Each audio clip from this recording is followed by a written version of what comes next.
Hello and welcome to Quays News. I'm Teddy Chambers. And I'm Phoebe McHugh. Coming up on today's programme. A significant missed opportunity by MI5 to act over a key piece of intelligence might have prevented the Manchester Arena terror attack. We'll hear what security services have to say. And join us live from Manchester Magistrates Court as the Manchester Arena inquiry's been published. We hear from James Young on how Salford Quays is trying to become carbon positive. And Jay Billington reports at Salford Shopping Centre, with shops continuing to close as a result of poor business.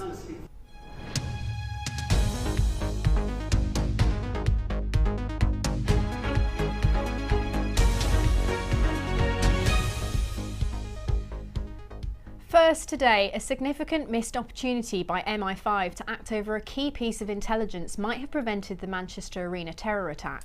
22 people were killed by suicide bomber Salman Abedi in May 2017. Our reporter George Ike is live outside Manchester Magistrates Court. Yeah, good afternoon, Teddy and Phoebe. Well, let me take you back to the 22nd of May 2017. That's when 22 people were killed at an Ariana Grande concert at Manchester Arena. Now, the report that was published today looks into potential security failures and whether this attack could have been prevented. Now, the report states, alongside a number of other things, that the chairman of the report concluded that their family, that's Salman and Hashim Abedi, played a part in the development of their extremist mindset. The chairman of the report, Sir John Saunders, also says that the reasons for the missed chance included a failure by an MI5 officer to act swiftly enough. He continued in his speech to say the bomber, Salman Abedi, probably received assistance in the plot from someone in Libya. Now, in just a few moments, we'll take a look back at the timeline of Salman Abedi and MI5's relationship. But first, the family solicitor, Richard Scorer from Slater and Gordon, spoke outside of Manchester Magistrates Court just a few minutes ago. On the issue of the preventability of this attack, inevitably, the report provides less information than we would have wanted. But it is now very clear that there was a failure to properly assess key intelligence about Salman Abedi, a failure to put it into proper context, and, most catastrophic of all, a delay in acting on it. Now let's look at that timeline that I mentioned of Salman and Hashim Abedi's relationship with MI5. Salman Abedi was first identified by the National Security Agency on the 18th of March 2014 as a subject of interest. On the 4th of August 2014, the Abedi brothers were rescued by the Royal Navy from the civil war in Libya and they were brought back to Britain. On the 26th of February 2015, Salman Abedi went to visit an inmate at Belmarsh prison who was being held on remand on suspicion of terrorism charges. On the 18th of January 2017, Salman visited a terrorist again for a second time at Belmarsh prison. By this point, they'd been convicted.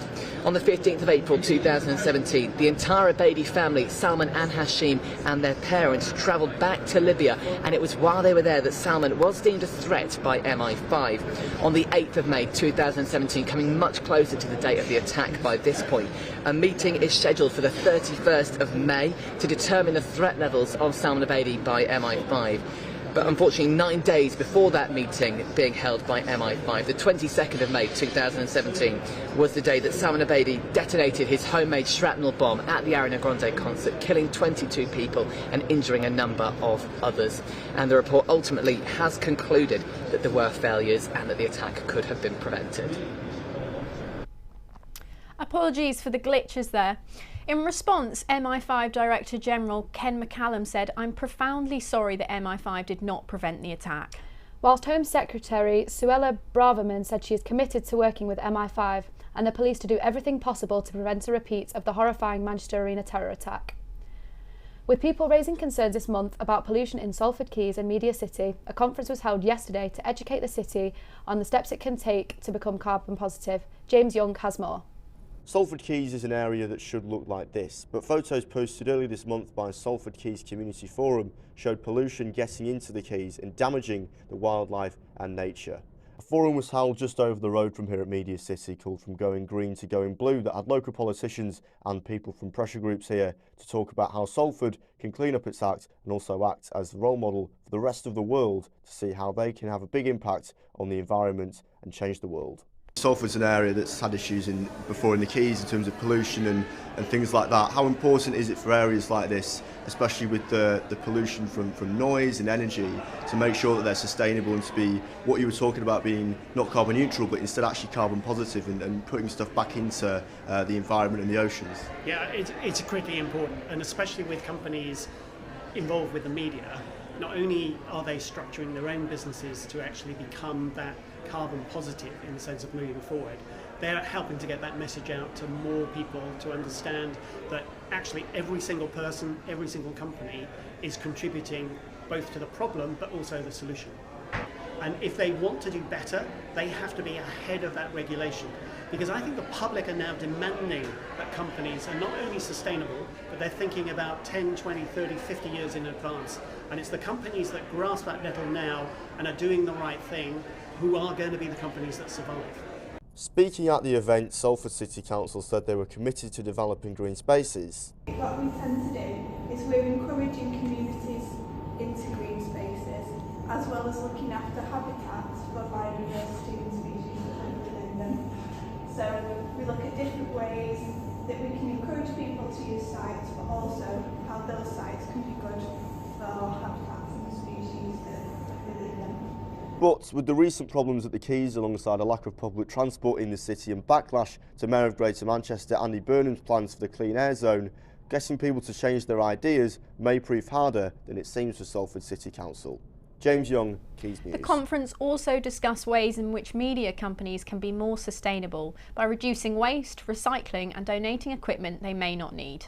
Salford Precinct has changed drastically over the past few months, with numerous shops having to close their doors permanently due to a lack of business. Boots is joining Home Bargains amongst other stores that have closed for business in the area. Boots said in a statement, "We continually review our store locations to make sure they are where our customers need us most, and it is never a decision we take lightly when looking to close a store." Our reporter Jay Billington has more. After a controversial opening in 1971, the Salford shopping centre, better known as the Precinct, has remained open for 50 years despite facing adversities. But now, with many shops closing their doors for good, it is raising concerns for local shoppers. There's always new opportunities for businesses like myself doing barbering, so yes, it can be sort of like a setback, but you can look at it in a positive way rather than negative and look at it like as a new opportunity for new businesses. Do you think there's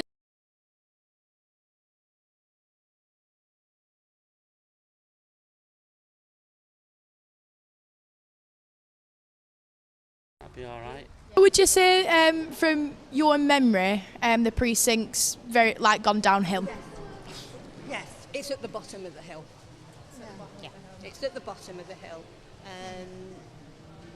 We only come on here now because it's got the bank, and it's not even got my bank now. My bank's gone. It's gone somewhere else. Well, I had to go to town for mine. But it has. It's like everywhere. The shops are all depleting because everything's online.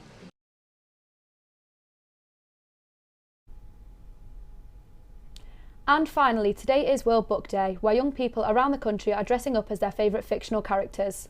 Trams across Greater Manchester left free books for commuters this morning to encourage people to enjoy reading on their commute to work. Have you ever dressed up for World Book Day, Phoebe? When I was 4, I decided to dress up as Sporticus. Everyone was in dresses and I decided to be different. Bold choice. There I am. But that's all for today, so thank you for watching. Make sure to keep up with our socials at Quays News. Goodbye. Goodbye.